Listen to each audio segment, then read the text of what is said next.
Good morning everyone, कैसे हैं आप सब। आई होप सब बहुत बढ़िया और मज़े में होंगे। तो जी आज के ब्लॉग की शुरुआत हो रही है मेरी मॉर्निंग मॉर्निंग में झाड़ू के साथ। मैं तो अभी लगा रही हूँ मैं घर में सबसे पहले उठने के बाद मैं झाड़ू, क्योंकि आज थोड़ा सा जल्दी और उठ गई हूँ मैं। तो पूरा अभी ख़त्म कर दूंगी मैं झाड़ू पोछा करके, क्योंकि वैसे तो मैं सुबह सिर्फ किचन में और बाहर मेन गेट पे लगाती हूँ, उसके बाद मैं फिर करती हूँ फ्री। लेकिन आज मेरे पास में थोड़ा सा टाइम है, तो सबसे पहले मैं झाड़ू पोछा ही स्टार्ट कर रही हूँ। तो वो कर लेते हैं फटाफट से। अब आ गई हूँ जी मैं किचन में। तो जैसा कि आपको हर बार की तरह ही पता है, तो अभी मैं किचन का प्लेटफ़ॉर्म पूरा साफ़ कर लूँगी, जिससे मुझे थोड़ा-सा तसल्ली रहती है खाना बनाने में। तो इज़िली मैं अपना फ्री होके खाना बनाती रहती हूँ। मतलब रात को जो भी कुछ घूमा-फिरा होगा स्लिप पे, तो वो भी सब साफ़ हो जाएगा, क्लीन हो जाएगा।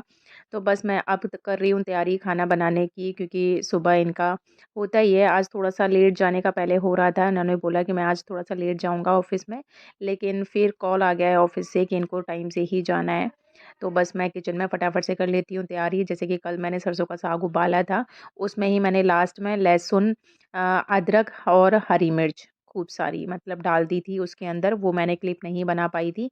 तो बस उसी साग में मैं लगा रही हूँ अभी तड़का। जब ना वो बना के रख देते हैं, उसके बाद में जब भी मैं किसी को सर्व करके देती हूँ, उस टाइम पे तड़का लगा के और थोड़ा-सा घी डाल के देती हूँ, तो बिल्कुल फ्रेश वाला फ़ील आता है। और वैसे भी जो सरसों का साग होता है, वो ना जब जब बनाते हैं उस टाइम पे इतना अच्छा नहीं लगता, लेकिन दूसरे दिन से वो बहुत अच्छा लगता है। तो मैं तो चलाने वाली हूँ उसको, अगर बच गया तो 3-4 दिन। तो उसमें मैंने डाला है टमाटर और 3-4 लहसुन की कलियाँ। वैसे तो मैं खूब सारा लहसुन मैं उसमें पहले ही ऐड कर चुकी हूँ, जो मैं ऊपर से छील कर लेकर आई थी, आपने देखा ही था।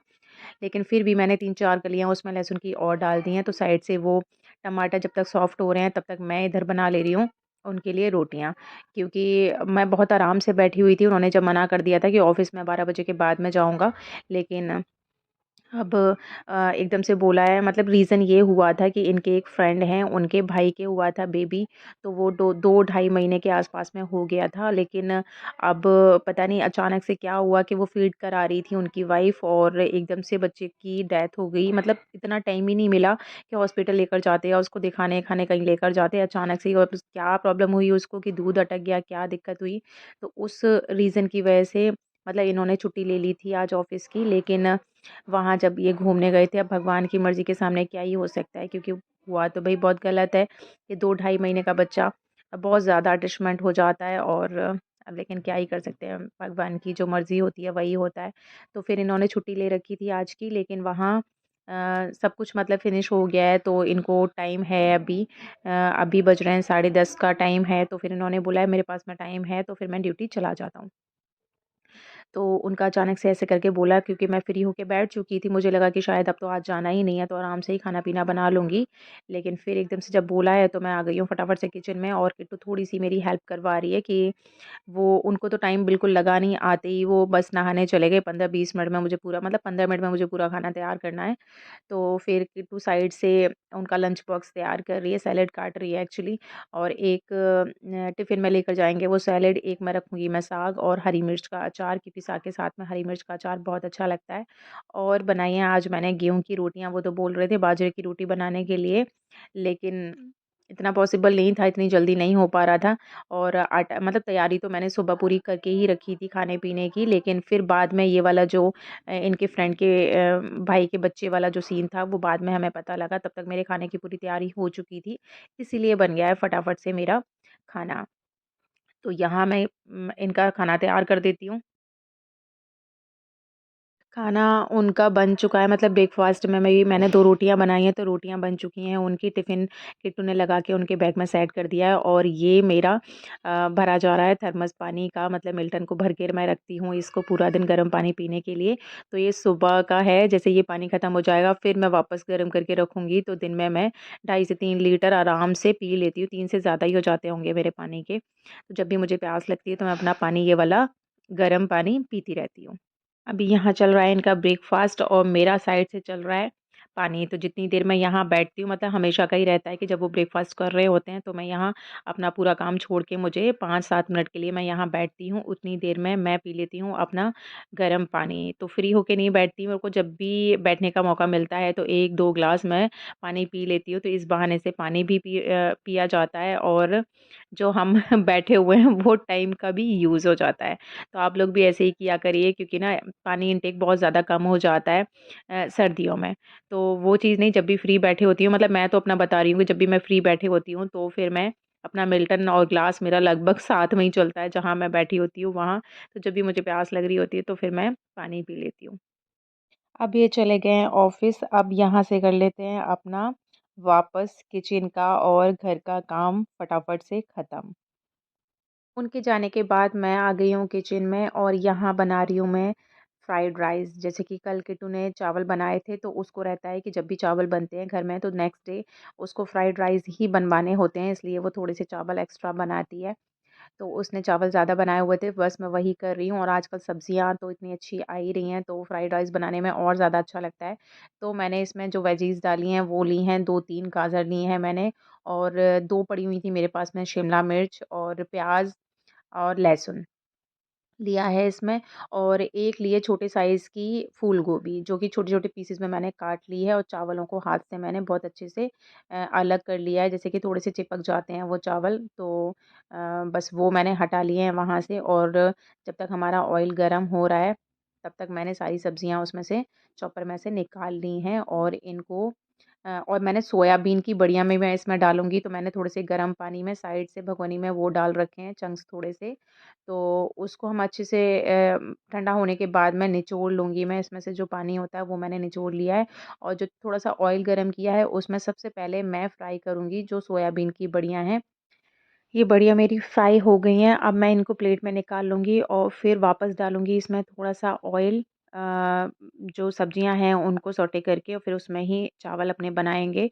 थोड़े से हल्के से ऑयल में मैंने ये सोयाबीन की जो बड़ियाँ थी वो फ्राई कर ली हैं। उतने बीच में जैसे कि ऑयल गरम हो रहा है, उतने बीच में मैं कर लेती हूँ बाकी के थोड़े से काम। तो जैसे कि जो भी किचन थोड़ी-सी फैल गई थी, बस उसको साथ के साथ हाथ के हाथ में साफ़ कर देती हूँ। आप भी ऐसे ही किया करिए कि ऐसे नहीं कि जब तक ऑयल गरम हो रहा है तो खड़े रहें, तो उससे क्या होता है कि टाइम ना हमारा यूज़ नहीं हो पाता, और किचन में जब तक हैं तब तक कहीं और के नहीं, लेकिन किचन के काम तो हम ख़त्म कर ही सकते हैं। तो बस मेरा ऑयल हो गया है गरम, इसमें मैंने डाली हैं जो भी सब्जियां थी मैंने जो चॉप करके रखी हुई थी वो। तो इनको हल्का सा सौटे करेंगे, बहुत ज़्यादा सॉफ्ट नहीं करेंगे, क्योंकि थोड़ी सी सब्जियां जो होती हैं वो क्रंची रहती हैं तो ज़्यादा अच्छी लगती हैं। तो देखिए मेरी सब्जियां अब डालूँगी इस स्टेज पे मैं इसमें चावल, और चावल अच्छे से मैंने तोड़ ही लिए थे, कितने बिखरे-बिखरे से अच्छे लग रहे हैं चावल। तो इसमें मैंने थोड़ा-सा डाला है सोया सॉस, और उसी में डाला है थोड़ा-सा विनेगर व्हाइट वाला, तो उससे खट्टा-खट्टा जो लगता है। तो ये जो फ्राइड राइस होते हैं वो बच्चों को खाने में बहुत टेस्टी लगते हैं, जो चाउमीन वाला टेस्ट होता है बिल्कुल सेम वही आता है, तो इस वजह से और ज़्यादा अच्छे से खा लेते हैं। तो मैं इनका जब भी इनको खाने होते हैं तो मैं बना देती हूँ, क्योंकि सोयाबीन की बड़ियाँ भी इसमें पड़ती हैं, वेजीज़ भी पड़ती हैं, तो हेल्दी भी होता है और टेस्टी भी होता है। और सोयाबीन में तो प्रोटीन होता ही है इतने अच्छे से, तो इसी बहाने से बच्चों को प्रोटीन भी अच्छे से मिल जाता है। और इसमें मैंने बेसिक से मसाले ऐड किए हैं, जैसे कि धनिया, मिर्च और नमक। इसके अलावा और कुछ नहीं डाला है, और साथ के साथ मेरे बन गए हैं फ्राइड राइस, तैयार हो गए हैं। तो मैंने इसको हाथ ही हाथ मैंने भर के रख दिया है, क्योंकि इसी कढ़ाई में मुझे बनाना है सरसों का साग। तो मैंने इसको धोया नहीं है, बस चावल निकाल लिए थे। इसी में मैं डाल दूँगी ऑयल, और जो सरसों का साग है वो पूरा ही एक साथ में ही मैं तड़का लगा के रख दूँगी, तो बार-बार का हो जाएगा, झंझट खत्म। तो जब तक मेरा ऑयल गरम हो रहा है तब तक मैं काट लेती हूँ इसमें डालने के लिए टमाटर। तो इसमें मुझे खूब सारे टमाटर इसलिए और ज़्यादा ऐड करने हैं, वैसे तो मैं कम टमाटर भी डाल के काम चला सकती थी, लेकिन टमाटर मेरे पास काफ़ी रखे हुए थे और ये टमाटर हो गए हैं थोड़े से सॉफ्ट, तो मुझे लग रहा था कि कहीं 1-2 दिन और रखे रहे तो ख़राब हो जाएँगे, तो फेंकने से तो अच्छा है कि हम यूज़ ही कर लें, पेट में चले जाएँ हम। तो ठीक है जी, मैंने टमाटर काट लिए हैं, और इसमें थोड़ा-सा ही लहसुन डालूँगी बस, क्योंकि पहले से ही मैंने उसमें खूब सारा लहसुन और अदरक, इसमें मैंने ड टमाटर डाल दिए हैं, और ये टमाटर जब थोड़े से सॉफ्ट होने के बाद में फिर डालेंगे हम इसमें साग। तो देखिए जब तक ना मेरे टमाटर सॉफ्ट हुए हैं तब तक आधा मैंने किचन साफ़ कर लिया है, और वो छोड़ के मैंने अब इसमें डाल दूँगी जो भी साग है वो। अब जब भी जिसको खाना होगा तो थोड़ा-सा दूँगी डालकर घी, बस मज़ा आ जाएगा। और ये तो मुझे खाने में इतना ज़्यादा अच्छा लगता है कि इसके सामने तो कितनी भी चीज़ें मेरे सामने रखी हों, लेकिन ये बहुत अच्छा लगता है। और दूसरी बात ये है कि ये जो सरसों हरी जो सब्जियाँ होती हैं, पत्ते वाली जो सब्जियाँ होती हैं, वो हमारी वेट लॉस में भी हेल्प करती हैं, और सरसों का साग जैसे कि सरसों के साग में के साथ में एक बाजरे की या मक्के की रोटी छोटे साइज़ की खाते रहें तो उससे भी काफ़ी अच्छे से वेट लॉस होता है। तो देखिए साग जब तक ना मेरा उबल रहा था तब तक मैंने अपना किचन पूरा साफ़ कर दिया है। तो इससे ये होता है कि बाहर के काम तो हम नहीं कर सकते, साथ के साथ अगर कि गैस पे कुछ रखा हुआ है तो लेकिन उतनी देर में मैं अपना किचन में काम ख़त्म कर लेती हूँ। तो 2 काम मेरे एक साथ हो जाते हैं और साथ के साथ ही मैं जैसे दीदी के घर पे मुझे भेजना है साग तो मैं साथ के साथ ही उन दीदी को भी रख देती हूँ जिससे कि मुझे पता लग जाएगा कढ़ाई में कितना साग है तो उसी के अकॉर्डिंग मैं बर्तन में उसको वापस भर के रख दूँगी। कढ़ाई में तो छोड़ नहीं सकती क्योंकि एक तो ये भी है कि कढ़ाई के बराबर की मेरे पास में प्लेट भी नहीं है जिससे मैं इसको ढक के रख सकूँ। तो मुझे कढ़ाई में जो कुछ भी मैं बनाती हूँ उसमें से मुझे तुरंत ही निकाल के दूसरे बर्तन में भर के रखना होता है। तो ये इधर तैयार कर दिया है मैंने दीदी के घर जाने के लिए टिफ़िन, बाकी का साग पलट लूँगी मैं इसके अंदर। पहले मुझे लग रहा था कढ़ाई थोड़ी-सी मतलब पकड़ सकती हूँ मैं, सर्दी है तो हाथ ठंडे हो रखे थे लेकिन थोड़ी देर मतलब 2 सेकंड मैंने कढ़ाई पकड़ी तो ज़्यादा गर्म है तो फिर मैं इस तरीके से अब साग का तो हो गया है काम ख़त्म, अब चलते हैं जी अपने बर्तनों की साइड में, तो इधर आ गई हूँ मैं बर्तनों के पास में, तो बर्तनों की जो भी जूठन थी वो मैंने पूरा अच्छे से साफ़ कर लिया है और सिंक के ऊपर जैसे कि छोटा-सा जो बाउल रखा हुआ आप देख रहे हो, तो वो मैंने वहाँ परमानेंट इसलिए रखा हुआ है कि इसमें जैसे कि ज़्यादा चीज़ें होती हैं, वो तो मैं थैली में भर के बाहर डस्टबिन में डाल देती हूँ, लेकिन छोटी-मोटी चीज़ें फिर भी रह जाती हैं, हल्की-फुल्की सी, तो जाली में सिंक में जाने से ये जो जाली लगी हुई है, उसमें रुक जाती हैं, तो फिर मैं उसमें डाल देती हूँ और जब भी मुझे फ्री टाइम होता है उस टाइम पे मैं बाहर फेंक आती हूँ उसको जो भी सब्ज़ी वग़ैरह थोड़ी बहुत जो बचती है तो उस वजह से। तो साथ के साथ ही हमें टेंशन ख़त्म हो जाता है। मैं सबसे पहले सिंक अपनी साफ़ करके उसमें सारे बर्तन माँज के डाल लिए थे और अब धो रही हूँ मैं अपने बर्तन और जो काँच के बर्तन होते हैं वो कभी भी मैं टोकरी में साथ में नहीं रखती हूँ। उससे क्या होता है कि बर्तनों मतलब बहुत बारी जैसे कप अगर इसमें रख दिए तो कप की डंडी टूट जाती है या फिर कुछ और दिक्कत होती है तो फिर मैं कभी भी नहीं रखती हूँ। काँच के जो बर्तन होते हैं उनको सिंक में जब झूठे होते हैं उस टाइम पर भी मैं साइड से ही इस तरीके से रख के जाती हूँ। बच्चों को भी थोड़ा बता रखा है तो उनको भी हैबिट में आ गया है इसलिए वो भी कभी सिंक में नहीं डालते हैं काँच के बर्तन और डालने भी नहीं चाहिए। क्योंकि काँच के बर्तन सिंक में और भी बर्तन पड़े हुए हैं, काँच के भी बर्तन पड़े हुए हैं, तो उनको टूटने का रहता है, तो नहीं डालने चाहिए। और मेरे छोटे-छोटे बर्तन हो गए हैं साफ़ और जो बड़े वाले जो बर्तन थे, वो मैंने थोड़े से साइड से रख दिए थे क्योंकि ये ज़्यादा बड़े हो जाते हैं, सिंक भर जाती है। तो अभी ये जो बड़े बर्तन हैं, उनको मैं माँज के ख़त्म कर देती हूँ और छोटे बर्तन, बड़े बर्तन हो गए हैं पूरे वॉश और लास्ट में मैं जो भी काँच के बर्तन होते हैं उनको या तो सबसे पहले वॉश करके रख देती हूँ या फिर सबसे लास्ट में रखती हूँ और जैसे ही धोने के बाद तुरंत ही मैं इनको जहाँ जिन इनकी जो जगह है वहाँ सेट कर देती हूँ। तो आप यकीन नहीं करोगे एक जो मग है मेरा वो तो मेरी शादी का अभी तक चल रहा है। तो मतलब बर्तन ये वाला जो व्हाइट वाला जो मग है ये मेरी शादी पे किसी ने गिफ्ट किया था वो अभी तक चल रहा है इतने अच्छे से। और साइड में ना सिंक के पास में एक ये जो छोटा-सा वाइपर रखा हुआ है, ये वाला वाइपर भी मेरी शादी का है। मैं अपनी शादी के बाद मैं इसको लेकर आई थी, तो ये होता है कि कपड़ा हर बारी नहीं मतलब मारना नहीं चाह रहे हैं, हाथ गंदे नहीं करने चाह रहे हैं, तो फटाफट से जो भी जो प्लेटफ़ॉर्म पे ना पानी फैलता है, उसको मैं इसी छोटे से वाइपर से साफ़ कर देती हूँ। तो बस जब है ना हम चीज़ों की केयर करते हैं, वो चीज़ें बहुत अच्छे से चलती हैं और लास्ट में बर्तन वॉश करने के बाद में, सब कुछ करने के बाद मैं ये जो पास में मैं इस कपड़े को जो रखती हूँ, फटाफट से जो गीला कपड़ा होता है, उसको मैं लास्ट में एक बार साफ़ ज़रूर कर देती हूँ। साफ़ करने के बाद में मैं यहीं टाँग देती हूँ। तो ये होता है कि पानी जो होता है इसमें से वो भी निकल जाता है, सूख जाता है। तो जो स्मेल वाली जो चीज़ होती है, वो ख़त्म हो जाती है। तो अभी लास्ट में जैसे कि मैं ना बर्तन साफ़ करने के बाद में दिन में 1 या 2 बार मैं अच्छे से इसको वॉश कर देती हूँ सिंक वाले एरिया को। इससे होता है ये पीला-पीला जो जम जाता है वो चीज़ नहीं जमती है और इसकी लाइफ़ भी बढ़ जाती है और एकदम से सिंक चमकती रहती है। जैसे कि इस वाली सिंक को भी काफ़ी टाइम हो गया है लेकिन कहीं से भी कुछ भी पीला नहीं पड़ा हुआ है। तो ये सिर्फ़ इसीलिए कि लास्ट में बस थोड़ा-सा हाथ मारना होता है। तो क्यों ही लंबे टाइम के लिए छोड़ना कि एक ही दिन में हम साफ़ करेंगे तो ये वाला जो एरिया थोड़ा पीला-पीला लगता है तो वो गंदा लगता है। इस वजह से मैं इसको साथ के साथ क्लीन कर देती हूँ। आप भी ऐसे ही किया करिए और जो बर्तन वॉश करने वाला जो भी ब्रश होता है उसको भी मैं लास्ट में धो के अच्छे से निचोड़ के रख देती हूँ। तो जो हल्की-सी स्मेल आ जाती है वो नहीं आती है कभी भी और इसको कर दूँगी मैं बिल्कुल साफ़। ये जो बर्तन की चौकी है साइड में इसी पे मैं अपने बर्तनों की टोकरी रखती हूँ, तो उससे जो मेरी किचन की जो स्लिप है वो बिल्कुल खाली हो जाती है। तो बर्तन रखने से पहले मैं इसको साथ के साथ ना पोंछती रहती हूँ, जिससे ये जो पानी के सूखने के बाद में वाइट वाइट जो स्पॉट पड़ जाते हैं वो नहीं पड़ते हैं। तो मैं टोकरी अपनी यहाँ रख दूँगी। फिर यहाँ आराम से कॉर्नर में मतलब टेंशन नहीं होता है, बर्तन सूखते रहते हैं और जब सूख जाते हैं तो फिर मैं वापस लगा देती हूँ। इधर जैसे काँच के जो बर्तन हैं उनको मैं हाथ के हाथ सेट कर देती हूँ, तो बच्चों का हाथ-वाथ लगे या फिर गलती से मेरा ही हाथ लग जाए तो फिर टूटने से वो बच जाते हैं। इनको मैंने यहाँ कर दिया है सेट, और किचन का जो काम है वो लगभग मेरा ख़त्म हो ही गया है। इसको लास्ट में मैं वाइपर से भी कर देती हूँ साफ़, कभी-कभी कपड़े से कर देती हूँ। तो ये जो पत्थर होता है उस पे जो व्हाइट-व्हाइट जो पानी का, क्योंकि आजकल पानी तो हर जगह का ख़राब आता ही है, तो बस वो निशान नहीं पड़ते हैं। बिल्कुल पत्थर जो होता है वो बिल्कुल चमकता रहता है। तो ये बस हल्के से मतलब 2 सेकंड का काम होता है, अगर साथ के साथ आदत में आ जाता है तो टेंशन भी नहीं होता, और हमारा किचन बिल्कुल साफ-सुथरा एकदम से क्लीन बना रहता है। अब आ गई हूँ मैं अपना पूरा किचन का काम ख़त्म करके, तो झाड़ू मेरा लग चुका था। बीच में ही मुझे जैसे कि खाना बनाना पड़ गया था, तो खाना बना के मतलब बिल्कुल किचन का काम ख़त्म कर दिया, जैसे कि आपने देखा ही है। अभी मैं झाड़ू लगाने के बाद ही डस्टिंग करती हूँ, क्योंकि झाड़ू लगाने से पहले अगर डस्टिंग कर दूँ तो भी हल्की-फुल्की सी मिट्टी यहाँ पर आ जाती है। तो ये है बिल्कुल काँच की टेबल, तो इस पे ज़रा-सी भी मिट्टी होती है तो वो दिखती है। तो मैं झाड़ू लगाने के जस्ट बाद ही जो डस्टिंग होती है वो अच्छे से यहाँ सारी चीज़ें मैं क्लीन कर देती हूँ। इतना हाथ मतलब इतना कपड़ा तो मैं डेली ही मारती हूँ इन चीज़ों पे, तो उससे कभी भी ना गंदगी नहीं होती है, साथ के साथ साफ़ करते रहते हैं, तो डीप क्लीनिंग की भी बहुत जल्दी ज़रूरत नहीं पड़ती है। डस्टिंग करने के बाद में आता है नंबर पोछा लगाने का, तो अब मैं यहाँ बस डस्टिंग करके लगाने जा रही हूँ पोछा।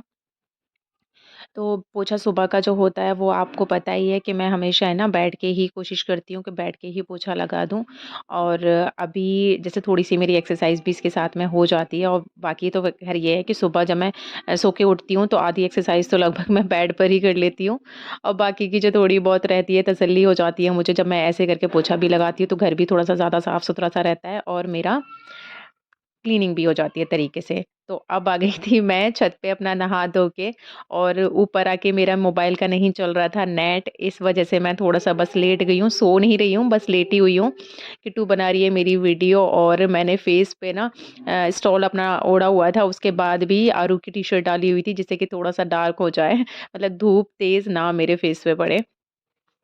और यहाँ आरू का चल रहा है थोड़ा-सा खेल, और जैसे कि जितनी देर मैं ऊपर बैठती हूँ, उतनी देर ही बच्चों को ऊपर रहने देती हूँ, क्योंकि इसका पतंग उड़ाने का बहुत ज़्यादा रहता है, तो मुझे गिरने का इसका डर लगा रहता है इस वजह से। अब कर लेती हैं जी शाम की थोड़ी-सी तैयारी, तो जिसको मेथी काटना नहीं आती है, तो देखिए बहुत ईज़ी है ये वाला जो प्रोसेस है। तो पहले मुझे भी ना हरी सब्जियाँ जो होती थीं, वो अच्छे से चॉप करना नहीं आती थीं। तो देखिए चॉपर पे ना जैसे मैंने पूरा साफ़ करके और मेथी को काट के रखा हुआ था, और अब ये तैयारी हो रही है, मतलब कि ये रात का टाइम है, शाम के टाइम का। तो अब ये तैयारी जो कर रही हूँ, वो कर रही हूँ मैं सुबह के लिए। तो देखिए बहुत अच्छे से ना थोड़ा-सा मेथी जितनी हमारे हाथ में आ रही है, उतनी मैं ले लेती हूँ, और अच्छे से उसको पकड़ के और बहुत तरीके से ना मैं काट लेती हूँ, और बहुत पतली-पतली भी कट जाती है। इस तरीके से चॉप करते हैं जब रख के हाथ में काटते हैं, हाथ में पकड़ के काटते हैं, तो वो हमारे जो साइड वाले जो हाथ होते हैं वो भी काले हो जाते हैं। हरी सब्जियों से थोड़े से काटने में ना हाथ होते हैं काले। तो लेकिन इस तरीके से जब काटते हैं तो बहुत ईज़िली कट जाती है, कोई दिक्कत नहीं होती है। मैं और अच्छा भी लगता है काटने में, मुझे बहुत मज़ा आ रहा होता है। तो ये सारी मेथी मैं अभी काट-पीट के, इसमें थोड़ा-सा ज़्यादा टाइम लगता है, तो काट-पीट के अच्छे से वॉश करके मैं उबाल के इसके साथ में थोड़े से आलू उबाल के रख दूँगी कुकर में। मतलब कुकर में नहीं, सॉरी, कढ़ाई में ही उबालती हूँ, थोड़ा-सा बस पानी डाल के मैं इसको उबाल के रख दूँगी। तो जिससे क्या होता है कि सुबह मुझे दिक्कत नहीं होगी, बस लहसुन छीलूँगी और उसमें तड़का लगा दूँगी। तो सब्ज़ी का झंझट हो जाता है सुबह के टाइम का बिल्कुल ख़त्म। ये अच्छे से कढ़ाई में मैंने मेथी और आलू कट कट करके थोड़े से बस पानी डाल के उबालने के लिए रख दूँगी, और भर के फिर कढ़ाई, मतलब कढ़ाई में से किसी भगोने या फिर बाउल में रख दूँगी। तो फिर ये है कि सुबह तड़का लगा दूँगी बस सीधे। और ये जो मेरी टोकरी में बर्तन पूरे सूख गए हैं बिल्कुल, और इनको मैं फटाफट से लगा देती हूँ कि बस थोड़े से बर्तन लास्ट के, मतलब कि रात के और बचे हैं, और ये करने के बाद मैं किचन से हो जाऊँगी बिल्कुल फ्री। और आज जैसे कि ये थोड़ा-सा लेट गए थे, तो लेट ही आने वाले हैं, तो मैंने इनके लिए बना के रख दी है बाजरे की रोटी, क्योंकि वो दूध में डालकर खाएँगे और बच्चों ने तो आज पूरा दिन फ्राइड राइस ही एन्जॉय करे हैं। उन्होंने कोई दूसरी चीज़ खाई ही नहीं है। तो बस मेरा यहाँ पूरा किचन का काम हो जी, मेरा रात का बिल्कुल काम ख़त्म हो गया है। सुबह तक मेरी किचन बिल्कुल क्लीन पड़ी रहेगी, तो सुबह उठ के मुझे किचन में काम करने में अच्छा भी लगता है। आप भी इसी तरीके से किया करिए, रात को पूरा काम ख़त्म हो जाता है, तो सुबह किचन में आने में डर नहीं लगता है। तो जी, काम खत्म होने के साथ-साथ आज का व्लॉग भी खत्म करते हैं। तो आई होप आज के व्लॉग में कुछ तो अच्छा लगा ही होगा आपको। अच्छा लगा हो तो प्लीज़ लाइक, शेयर, कमेंट करना मत भूलिएगा। Bye bye.